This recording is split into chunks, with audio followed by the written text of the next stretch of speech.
हरे कृष्णा। गुरु पूर्णिमा यानी गुरु के प्रति अपनी कृतज्ञता व्यक्त करने का दिन। और इस बार गुरु पूर्णिमा आ रही है 10 जुलाई 2025 गुरुवार के दिन। हमारे शास्त्रों में बताया गया है कि पूर्णिमा के दिन भगवान के मुरारे, मुकुंद, मधुसूदन, माधव इत्यादि नामों में से किसी भी नाम का जाप करने से पापियों की संचित पाप राशि उनके महान कष्टों सहित दूर हो जाती है और उसे महान यज्ञों का फल प्राप्त होता है। इतनी महत्वपूर्ण होती है पूर्णिमा तिथि। और ऐसे ही परम पावनी आषाढ़ मास की पूर्णिमा तिथि बस कुछ ही समय में आ रही है। इस दिन भगवान श्री हरि विष्णु की पूजा आराधना करके, पवित्र नदियों में स्नान करके, दान देने से और पितरों के लिए पिंडदान करने से उन्हें मोक्ष की प्राप्ति होती है। वैसे तो प्रत्येक मास की पूर्णिमा विशेष होती है, लेकिन इस बार आने वाली आषाढ़ मास की पूर्णिमा तिथि कुछ ज्यादा ही विशेष है, क्योंकि इसी तिथि को गुरु पूर्णिमा के नाम से भी हम जानते हैं।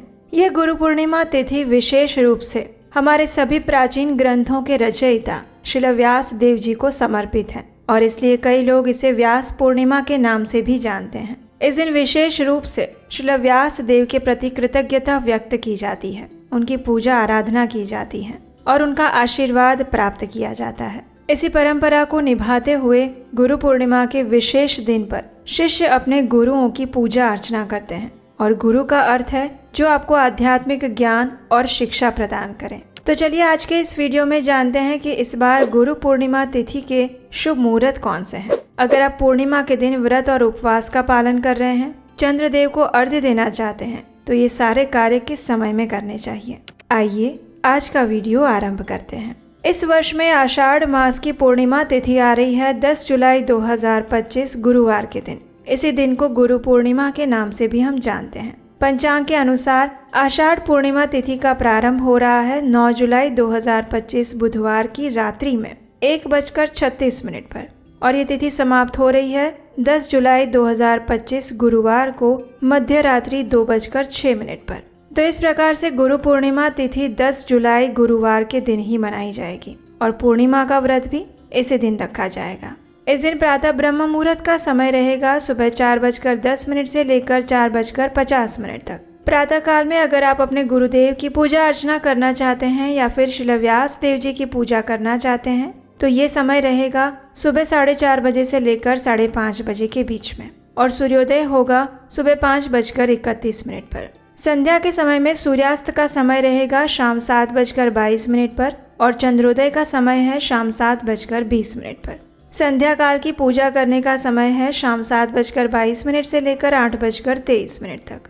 इस दिन विशेष अभिजीत मुहूर्त लगेगा सुबह 11:59 से लेकर 12:54 के बीच में और विजय मुहूर्त है दोपहर 2:45 से लेकर 3:40 तक। ये सभी समय गुरु की पूजा करने के लिए सबसे अच्छे बताए गए हैं। इन समय के अंदर जितना भी हो सके उतना अधिक से अधिक भगवान श्री विष्णु और अपने गुरु की पूजा आराधना करनी चाहिए। अधिक से अधिक भगवान के पवित्र नामों का जप करना चाहिए, तपस्या करनी चाहिए और अपनी क्षमता अनुसार दान देना चाहिए। जो मनुष्य ऐसा करता है उसे अक्षय पुण्य फल की प्राप्ति होती है। अगर पूर्णिमा तिथि के बारे में देखा जाए तो वो भगवान विष्णु के पूजन के लिए सबसे महत्वपूर्ण मानी गई है। साथ ही इस दिन चंद्रदेव अपने संपूर्ण रूप में प्रकाशित होते हैं, इसलिए इस अवसर पर चंद्र उपासना का भी विशेष लाभ होता है।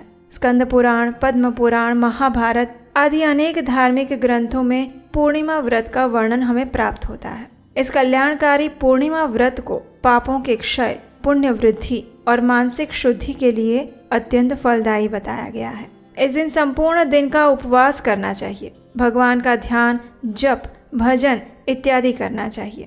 अगर संभव है तो प्रातः काल में पवित्र नदी में जाकर स्नान करना चाहिए और अपने पितरों के लिए पिंडदान तथा अपनी क्षमता अनुसार दान देना चाहिए। इससे पितृ प्रसन्न होते हैं और सुख समृद्धि तथा वंश में वृद्धि का आशीर्वाद देते हैं। इस दिन संध्या काल में चंद्रदेव को अर्घ्य भी अर्पित किया जाता है और फिर उनका पूजन किया जाता है। इस पूर्णिमा के दिन भगवान सत्यनारायण देव की व्रत कथा का भी आयोजन किया जाता है और इसे अत्यंत शुभ माना गया है। अगर सत्यनारायण भगवान की कथा करवा पाने में आप असमर्थ हैं तब पर भी आप भगवान विष्णु की पूजा करके शुभ फल को प्राप्त कर सकते हैं। भगवान विष्णु की पूजा में तुलसी, धूप, दीप, गंध, पुष्प और मौसमी फलें अर्पित कर सकते हैं और भगवान श्री हरि का स्मरण करते हुए भगवान श्री सत्यनारायण की व्रत कथा का श्रवण या फिर पठन कर सकते हैं। इस प्रकार श्रद्धा पूर्वक ये सभी कार्य करने से भी भगवान श्री विष्णु प्रसन्न होते हैं। गुरु पूर्णिमा का दिन विशेष रूप से अपने गुरु के प्रति कृतज्ञता व्यक्त करने के लिए है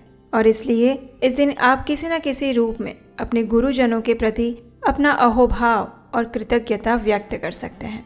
तो ये थी आने वाली गुरु पूर्णिमा के विषय में संपूर्ण जानकारी। गुरु पूर्णिमा की एक सुंदर पौराणिक कथा भी है और वो भी हम लेकर आएंगे आप सबके लिए आपके अपने चैनल उपदेशाष्टकम के ऊपर। उसे भी याद से अवश्य सुनिएगा। हरे कृष्णा।